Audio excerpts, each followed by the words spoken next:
Welcome. We're about to dive into a really big question, one that sits at the very crossroads of philosophy and theology. We're talking about the logic of existence itself. We're going to look at some powerful arguments against the very idea of God, and then explore a fascinating framework that offers a compelling response. So, right at the heart of this whole discussion is a pretty serious challenge. Can the very idea of a perfect, all-powerful being actually hold up under the microscope of pure reason? I mean, is it possible, as some philosophers have argued, that the very definition of God just doesn't make sense? That it actually contradicts itself? And you can almost hear the skeptic saying it, can't you? It's not an argument about evidence or faith. It's an argument from pure logic. The claim is basically this: the different qualities you attribute to God are so contradictory that the whole concept becomes as nonsensical, as impossible to imagine, as a four-sided circle. Okay, so let's really unpack this challenge. These arguments have a name. They're called Logical Atheology. And it's important to get this. They aren't about faith or feelings. They're like mathematical proofs trying to show a logical contradiction right in the very idea of God. So what this approach is trying to do, really, is to show that God can't exist, period. Not that God doesn't, but that God can't, because the whole concept is flawed from the get-go. And we're going to look at two main ways they do this. First, by finding a contradiction within a single quality, like being all-powerful, and second, by showing how two different qualities, say justice and mercy, seem to clash.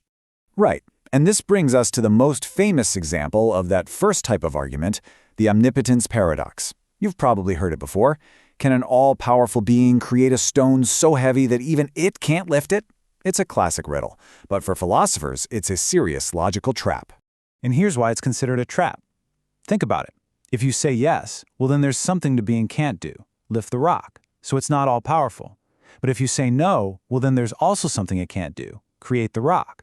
So either way, the idea of all-powerful seems to fall apart. For the person making this argument, this isn't just a word game, it's a full-blown logical contradiction. And this challenge doesn't just stop at physical power. It moves into the moral realm, creating this really deep tension between two qualities we think of as perfect. On one hand, you have perfect justice, right? The idea that every wrong is perfectly accounted for.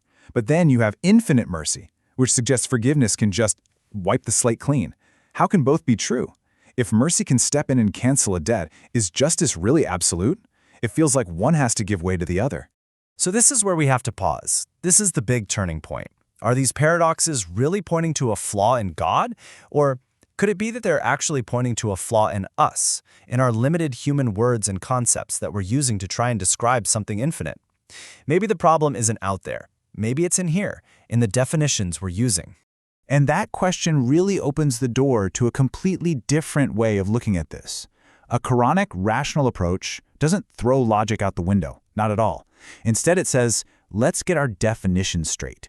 It argues that these paradoxes only exist because we're starting with the wrong idea of what God is. And this is the heart of it. These paradoxes, they only work if you're imagining a God of random magic, a being who can just do anything, even nonsensical things. But what if that's not the right picture at all? What if the divine isn't about random acts, but about a deep, unchanging, coherent system of law? In the Quran, this is known as Sunnat Allah, the consistent, reliable way of God. So this new framework is built on three really important ideas. First, there's coherent power. This basically redefines all-powerful to mean having absolute authority over everything that is logically possible, not the power to do something absurd. Second, there's the idea of the eternal now. The notion that divine awareness isn't trapped in time like we are, it's timeless. And third, integrated attributes, which suggests that qualities like justice and mercy aren't fighting each other, but are actually unified parts of a single whole. Okay, so now let's take these new tools and go back to those paradoxes we talked about earlier. We're going to see how they get resolved, not by ignoring logic, but by applying that same logic to a much more sophisticated idea of the infinite. All right, let's tackle that stone paradox again. If we use this idea of coherent power, then asking, can God create a stone so heavy he can't lift it, is, well, it's just gibberish. It's like asking, can you draw a square circle? The question itself is a logical contradiction. So, not being able to do something logically impossible isn't a limitation of power. Real omnipotence means having total authority over everything that can exist. And you can feel this idea reflected in a verse like this one. It paints a picture of a universe that's governed by a steady, understandable order. The image isn't of some chaotic magician pulling rabbits out of a hat, but of a sovereign who maintains reality that runs on consistent, reliable principles. In this view, real power is found in order, not in chaos.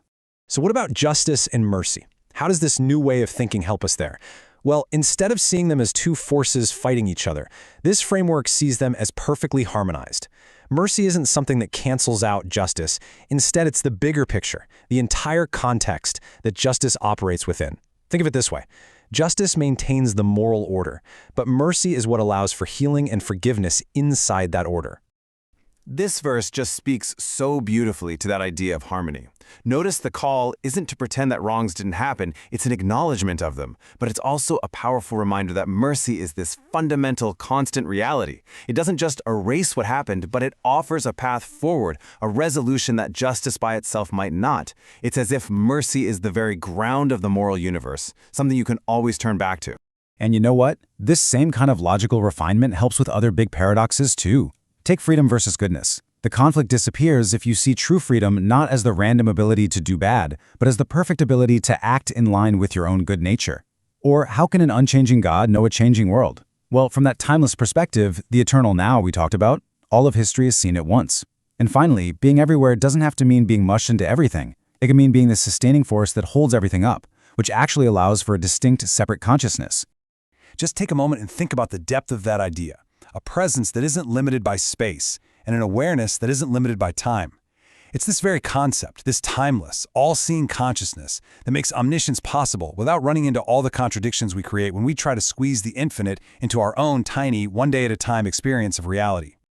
So here's the bottom line. Those arguments from logical atheology are actually very good at taking apart a simplistic idea of God, a caricature, really, a god of magic with messy human-like emotions.